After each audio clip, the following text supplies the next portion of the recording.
So I have Smoot Hull of State Aluminum Solutions. Smoot, you actually came into the state from, what was it, Texas originally? Well, I've been licensed in Florida for 20 years. Okay. And so I have worked here since 2005. Now I have offices in other states as well.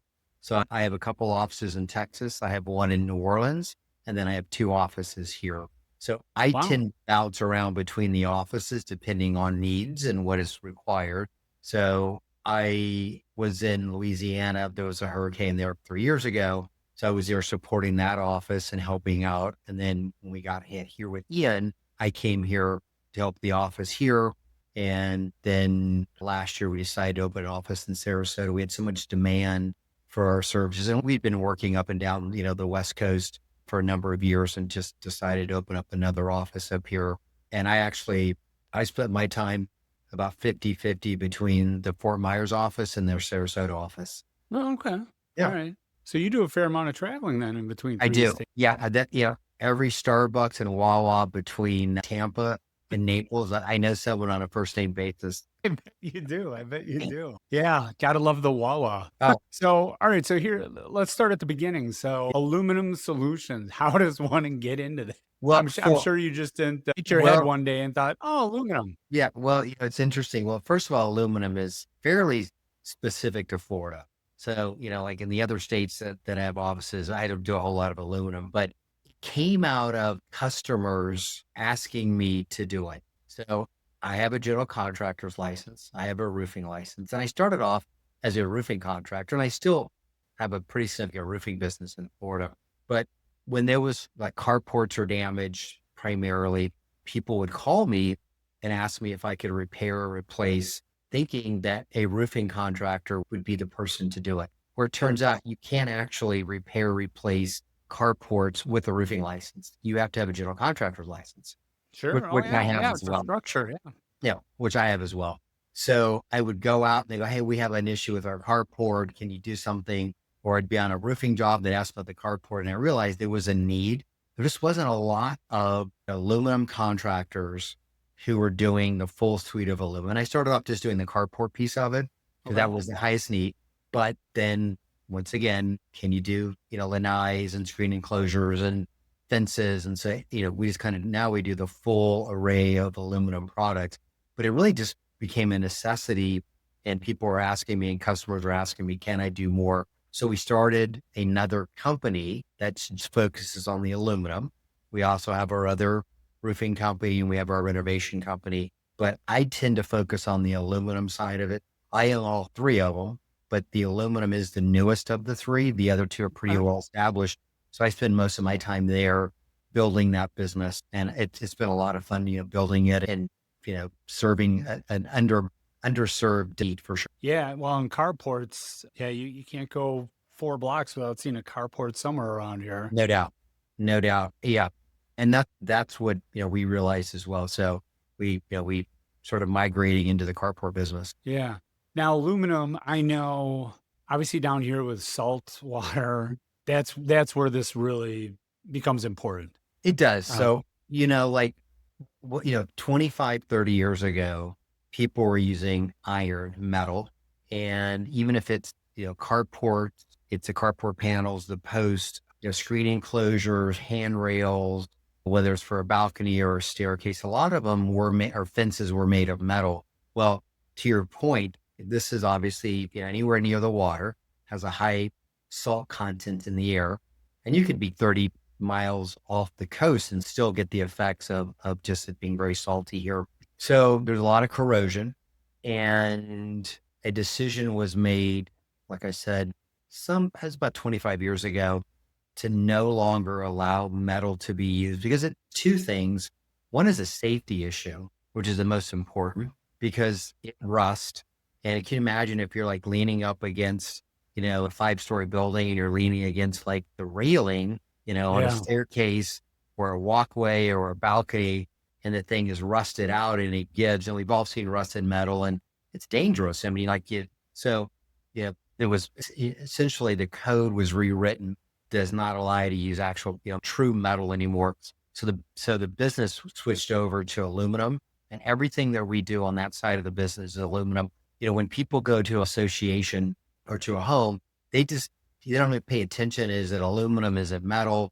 But if anything in the last 25 years, it's aluminum. And I'll have people call me, well, I need a new wrought iron fence. Well, really what they're asking for, they need a new aluminum fence because you can't install wrought iron anymore because it Right. rusts so bad. So that is, so So anyway, it's full wrought iron. exactly. And we make it look like it. You can't tell the difference, but it's actually truly aluminum when, when it's installed. It's not wrought iron. Same thing with railings, whether they're stairs or balconies or Sure. lanais or even the carports, like the old carport panels, the ones that are really old, they're dripping rusty water onto people's cars. And they're Yeah. like, I don't want it to rust. I don't want it to drip any more rust. Well, the good news is all the new carport panels, like the roof panels, are all Mhm. aluminum now. So there is no more rusting.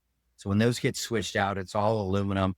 There's different styles, but both styles are aluminum, and all the posts and beams are also aluminum. So it eliminates all the issues people had in the past with them rusting and dripping rust water over their nice car. Yeah, I've actually I was watching a video of that using, and they were just talking about like screws. If most of us have lanais down Yeah, here, and if there's ever some repairs that are needed, you can't just go get a normal screw and put it mhm, in there. That thing is going to rust all the way down your lanai. exactly. And that's So what for happened. yeah, for lanais, you're pretty involved? Obviously, lanais, aluminum. I do a ton of, Uh, and of course, with the structural integrity reports, the servers that are happening, and it's created a lot of need because fair number of buildings they've had to go in and essentially reinforce because the concrete, there's concrete is old or the rebar is rusted.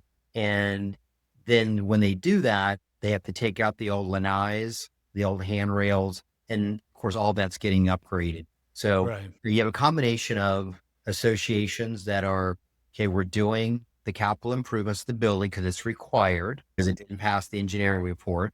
Or we're just tired of having this old rusted metal. It's not safe or doesn't look good. That happens, or it's storm damage.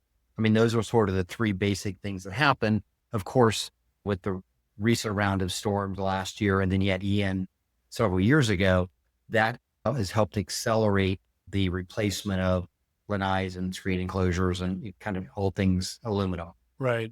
So would you say most of your business is individuals, or is it mostly dealing with associations, or just kind of a combination of both? Well, I would say it's about 5% dealing with associations. Okay. Now, it's interesting because, like, some associations, the lanai, the owner's responsible for it. Depends how the bylaws are written. Then you have some associations, the lanai is the association. That's their responsibility. The carports are always the association Mhm. because that's on common property. That's Right, the right. common area. Lanais get a little trickier. And then, of course, all the exterior handrails, whether it's the staircases or like balcony or whether it's the stairs themselves or it's the walkways, that's considered common area.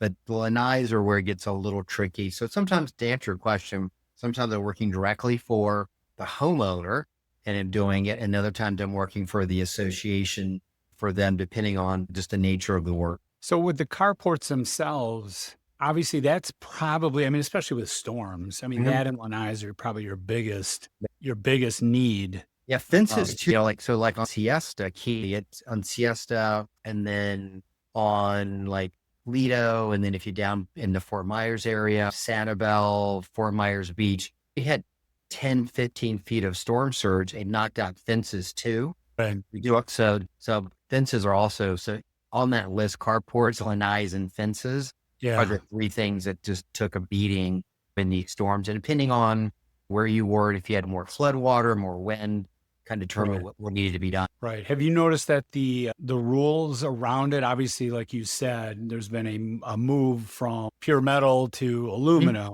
Right. Does that get tightened up every year? I mean, I know Every Tallahassee's couple of been years. on quite a tear lately of adding rules and regulations and statutes. Are you getting affected by a lot of Oh that? yeah. Yeah. I mean, the biggest issue, like for an example, probably the most pronounced code upgrades have been around carports.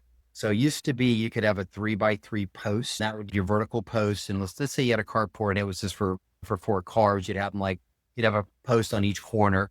Well, those used to be 3 by 3, 3 inches by 3 inches. They'd be like 8 feet or 10 feet tall, whatever the height of it was going to be.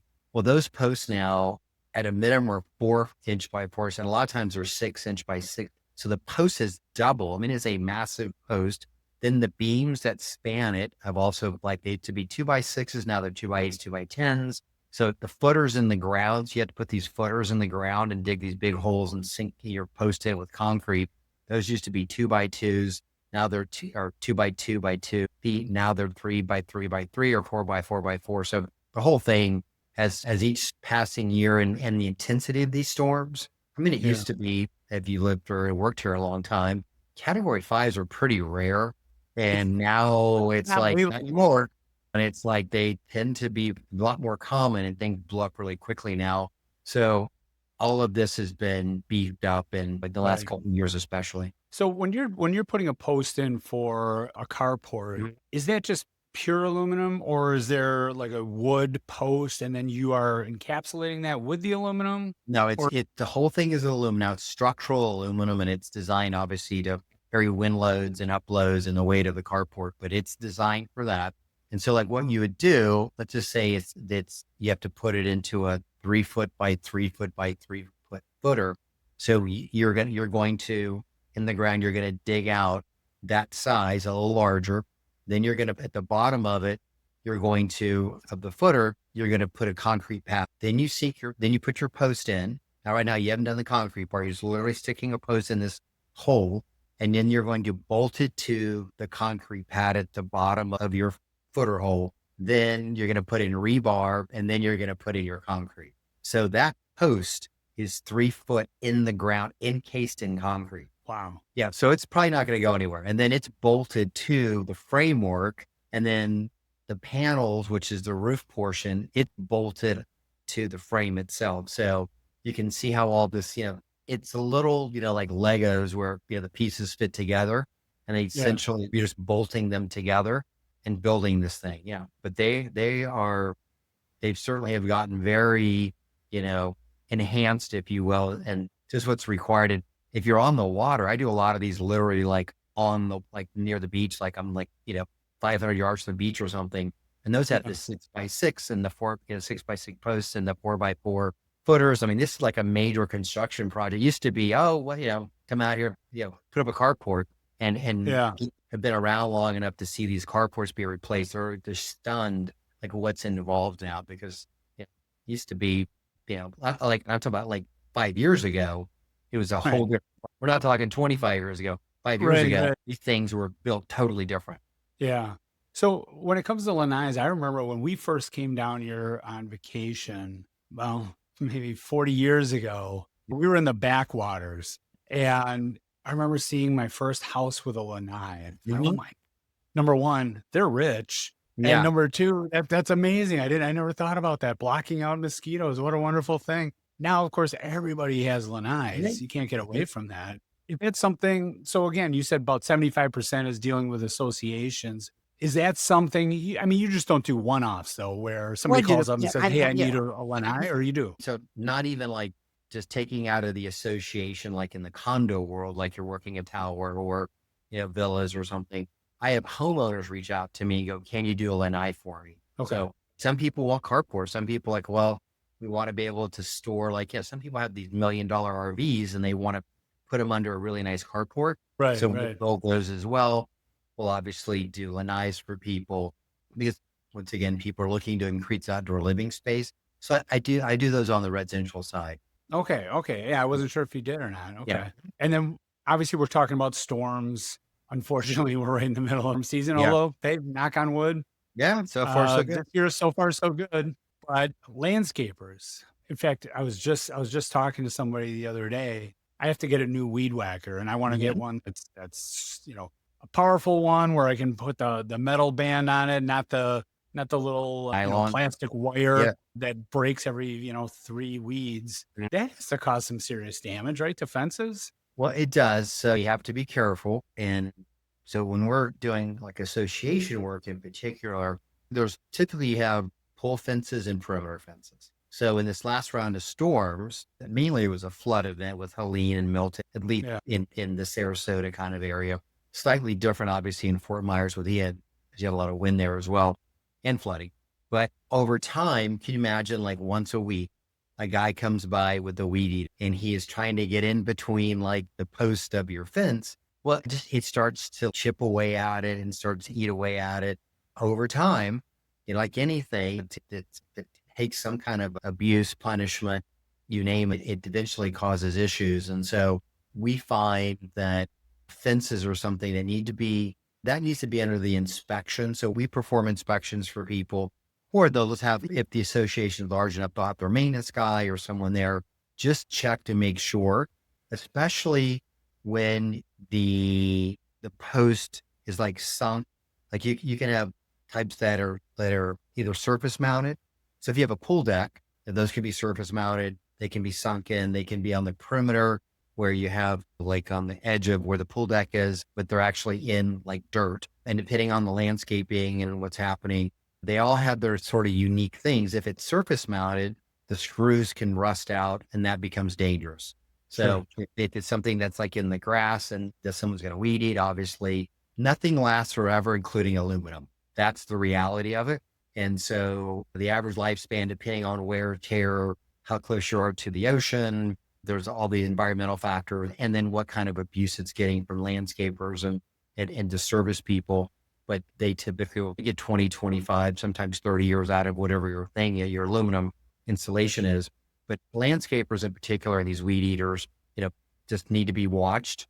And you can't, you can't put it on the landscaper. Hey, be careful, like because they're blowing and going, and they're, and every, if there's a post or every Right. six thing on the design, it's unrealistic to think that, they're going to be able to just be careful with the weed eater. So, Right. again, just a maintenance issue. So speaking of maintenance, with carports or Yeah. fences, do you have programs? I mean, obviously there has to be some kind of a regular upkeep just to make sure it Res- gets its full lifespan. Yeah. So what we initially, let's just say it's a new client, like I was at one today, and they want to get on a maintenance program for their carports. So we go out and we do a full assessment. Now, depending on what needs to be done, we do it ourselves or we bring an engineer. I have an engineer looking at a job with me because we need to come up with a program for this property. And we're going to be doing the inspections in a couple of weeks because it needed that level. It also had some storm damage. But like your average carport, we do an assessment, and we're essentially doing pull test.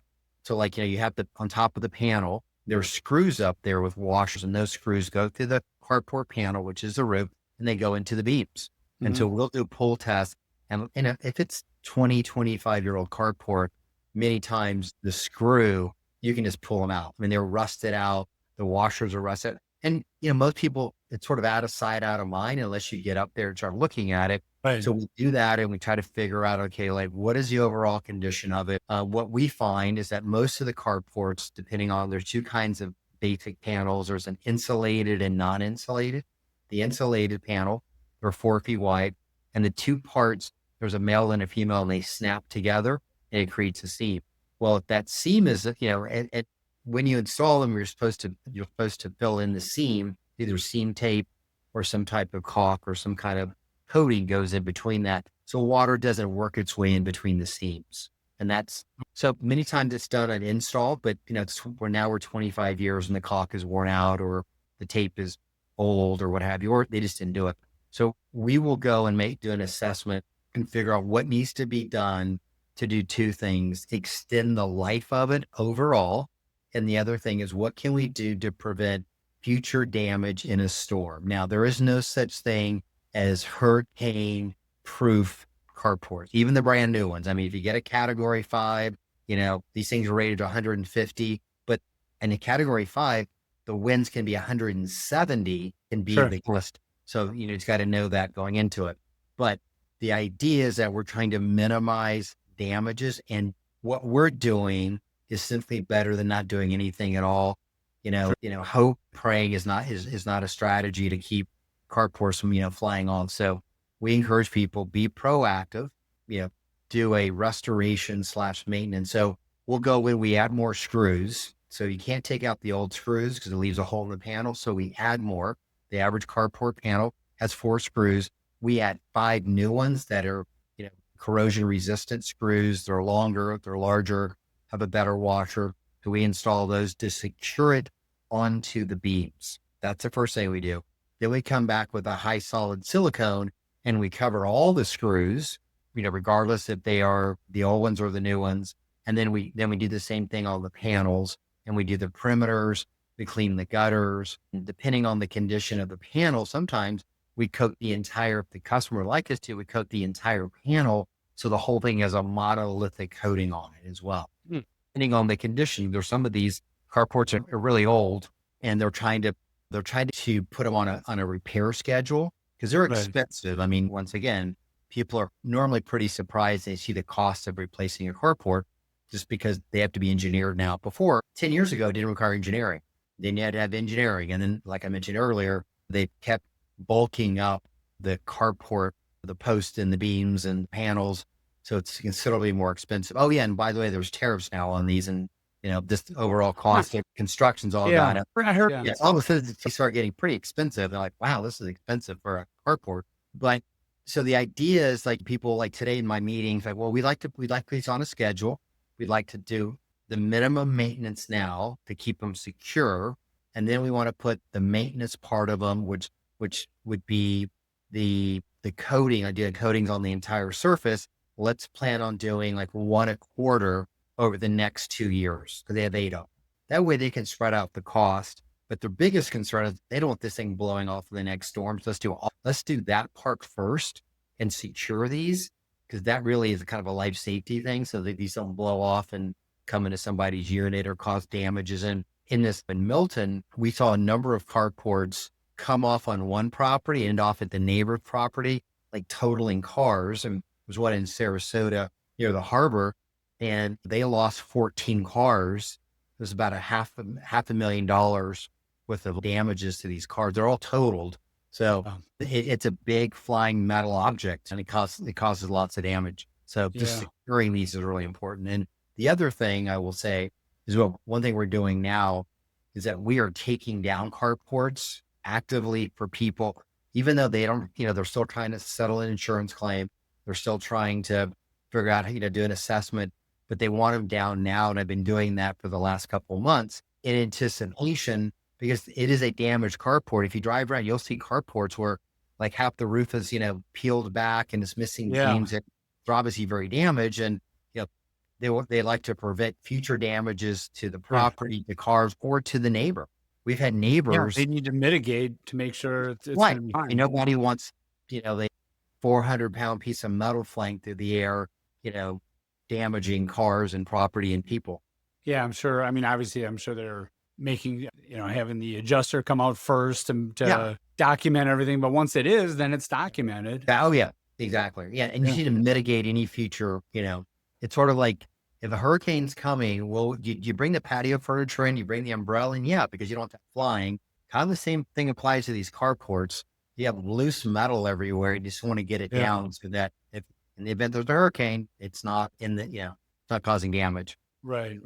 So what, if anything, would you like to leave everybody with as far as aluminum in general, kind of what the owner or what a board really needs to do to make sure that they're utilizing aluminum the best that they can and they're maintaining what they have the best that they can? Well, I think it all starts off with an inspection. Like now people do reserve studies, like they'll hire a company to do a reserve study. Many times reserve studies will ask us, hey, what does it cost to replace fill in the blank? And we work with them because these are things that have to be budgeted for future replacement or repairs. So the first thing is don't leave off lanais and carports and your fences and that sort of thing from your reserve study, number one. If you're not doing a reserve study and you just you need a new fence or you think you're going to need one in a couple of years, then just reach out to me directly and I will come out and I will give you a price of this is what it costs today. So you have an idea so you can start saving today so that you have the money available in a couple of years because you just, or people in the community are like, well, I hate all of this rust dripping onto my car. I have $100,000 car or whatever. And I'm getting these rust stains and every time it rains, like my car is getting wet, even though it's underneath the carport. So there are things that can be done now with that. And these are not expensive. I mean, these are very, relatively speaking, very inexpensive to help mitigate future damages and to secure a carport. So, and like I said earlier, most people don't realize they have a problem until it's too late, because it's not like an air conditioner. We obviously know there's a problem, or we know there's a problem with the plumbing. This is something that's sitting outside. Unless it's blown over, it's dripping rust water. Most people don't even think that, hey, I probably need to have this thing looked at and see if I need to Sure. start doing something with it, so that if we get another storm, I don't have to replace it. It's an ounce of prevention is better than a pound of cure. And that's where just being proactive. And once again, we don't charge for our inspections. You'll just get a fair Oh, assessment. okay. I didn't know that. You Yeah, don't. Okay. they're free. And I write up a report, and then people can decide, hey, I want to do something, not do something. Or I'll say, hey, everything is great here. Have me come back in another year or after a store, or come back in, 2 years, and we'll put people on a schedule, and we'll come out there yearly, or, twice a year, what have you, just like you would to have other things on the property inspected. And it's just peace of mind. So first of all, now this is for the extended podcast, but like, what's the biggest project you've done with aluminum? I mean, I'm sure you've dealt with high rises, you've dealt with some big Yeah, I'm in situations. the middle of a $1.5 million carport project right now. So they get to be big. For a carport project. Yeah. Wow. I have another one that I'm working on right now that'll end up being north of 2 million. That right now we're working Wow. with the insurance company. Yeah. Yeah. Carport's also on that one? Yeah. Wow. Wow. It Is that in Southwest Florida here, or is is. that Yeah. Yeah. So the one that is the 1.5 million, and it's being done in phases. So we just finished phase one. That was on Siesta Key. okay? It's one of these like old kind of 1-story old Florida, like condo associations, but they're all, it was like a motor hotel. If you ever seen, there's two or Sure, three sure. of them, and they're these Yeah, long buildings that are like near the beach, yeah. and they have the carport. So anyway, so we're in the middle of one of those. And then the other one is up in St. Pete. It's in South Pasadena, also like, on the bay. But it has, and it's a combination of like a 4-story buildings. Also, there's a tower out there, and it has 27 standalone carports that were damaged in the storm. Yeah. Each one's a standalone. Yeah. Yeah. 27 standalone. Some are like for 5 cars, some are for 25 cars. I mean, it's a massive project. And so Wow, that one, wow. and then I have another one on Siesta. Now it's more traditional. It's for a tower. It's another like $800,000 one. So yeah, I mean, there's some big, I mean, they can be, that's what I'm saying. They can be expensive, but people are always kind of shocked. Wow, I didn't realize how expensive. What's interesting about carport is that when you buy your unit, this isn't all, but like 95% like a purchase of a condo that has a Mhm. carport, Yeah, the carport is conveyed in your ownership of your unit. So, yeah. It's deep. Yeah, it's in the deed. So you're buying not only your unit, but you're also buying covered parking. So the association has an obligation to provide covered parking. It's not optional. So like, yeah, it's most like when you go out to these projects, most of the guest parking does not have a carport. yeah, Okay. yeah. What I mean? It's only for the people who live there because they are purchasing that.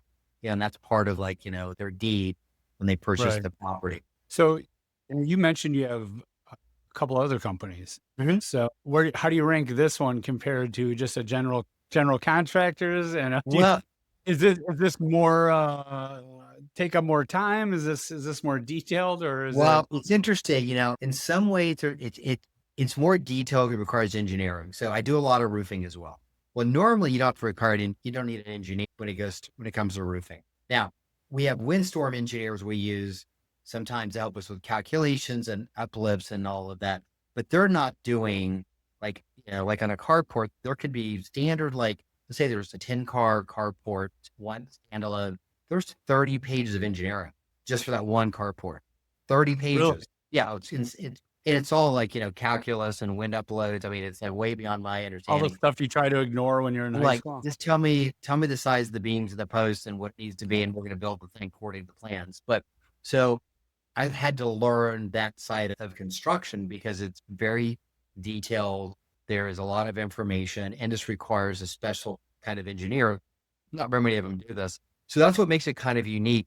And they're site specific so that even though there's not a gazillion different kinds of carports, there are some differences in them. And so it's, depending on what wind zone you're in really determines how you're going to build the thing.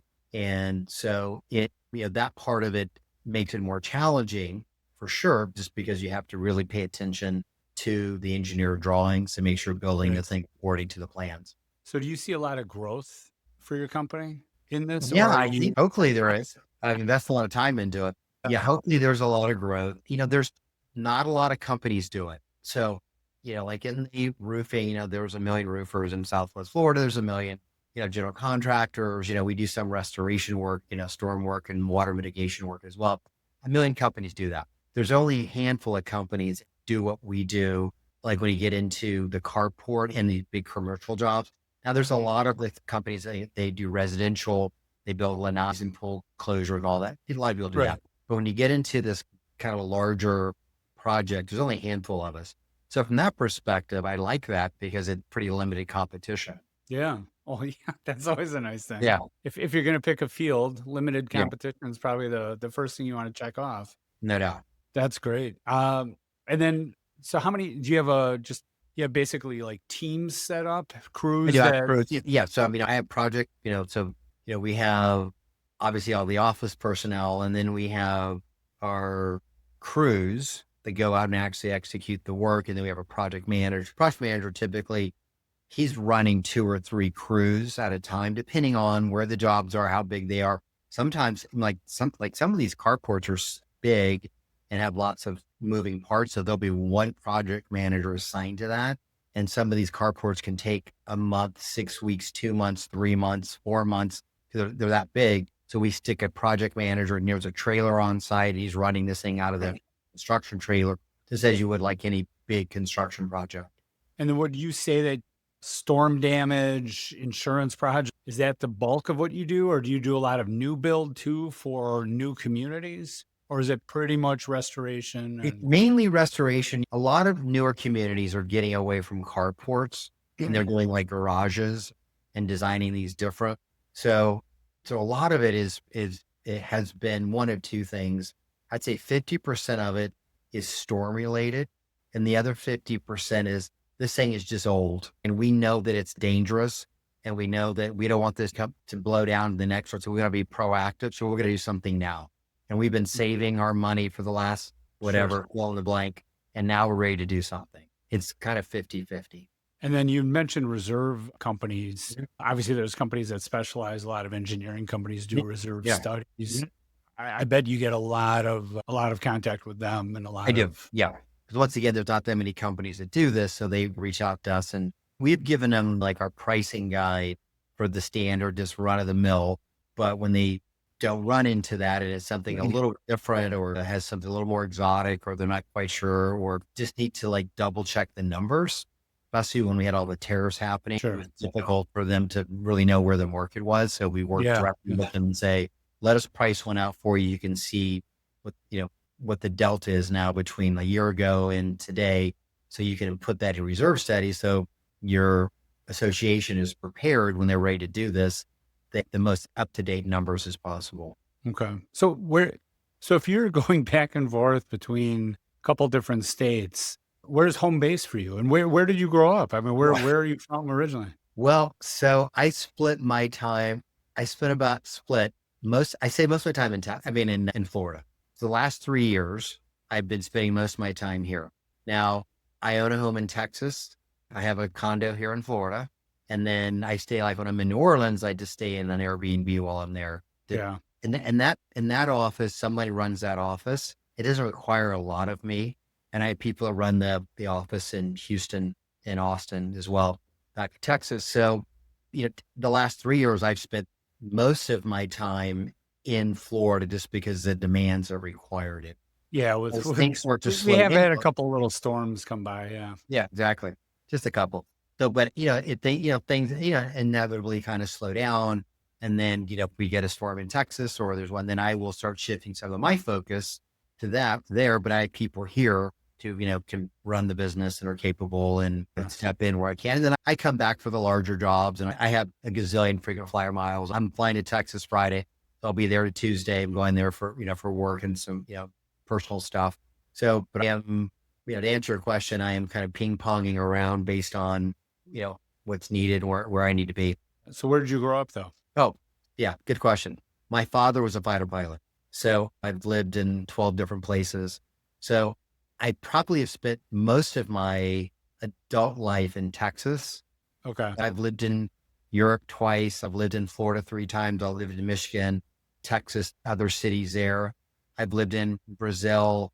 I've lived in California. I have lived in lots of places growing up. So yeah. Yeah. Brazil. That's Yeah. an interesting one. Yeah. Do you speak Portuguese at all? It's been a while. I used to speak a little Portuguese when I was there. Yeah. I envy kids that grow up bilingually Oh because yeah, me it's too. so easy for them. I've tried to learn Spanish, I know, for about 12 years, and I can say 3 words and I get all proud of myself. And Yeah. then somebody who actually knows how to speak starts Yeah. talking to me and I tap out, I run the other Yeah. way. No doubt. That's pretty neat. So, all right, now just so that we can, because obviously I love using this as a platform to help associations, help board members. Is there, I mean, you've got the platform at this point. I mean, is there something that a board needs to know? Is there something, I mean, obviously we're in storm season, we're in hurricane season, but Right. is there something that if you could convey out to everybody that you really want to get out? I think be proactive. The one thing is that it doesn't cost anything to have us come out and just do a safety check and just give you an assessment of, like, these guys had no idea. So there was a place up here in Bradenton called Ironwood. They had no idea that the screws were rusted out. And they were just like, oh my God, I started pulling the screws out of the panels, and they were like, they were just shocked because no one's ever been on carport roofs. Sure. Oh my gosh, you can pull the screws out. So part of it is, I would say, is be proactive, having this, whether we or someone else, have them come out and do an inspection, just to help you sleep at night. Just like, is this safe, and can I make it safer?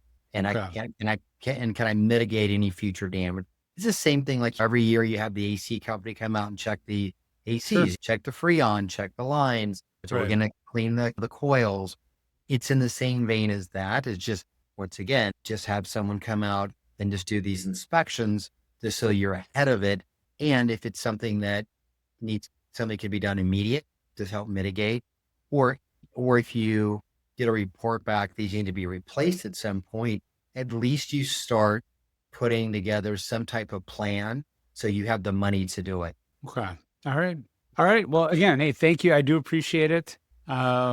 We will continue these conversations. Okay. You got it. Just as one of the things that I love about this whole industry related to associations are all the different niches that you never would even think exist until you start talking to people like yourself. So it seems like you found yourself a pretty healthy niche here. Yeah, hopefully.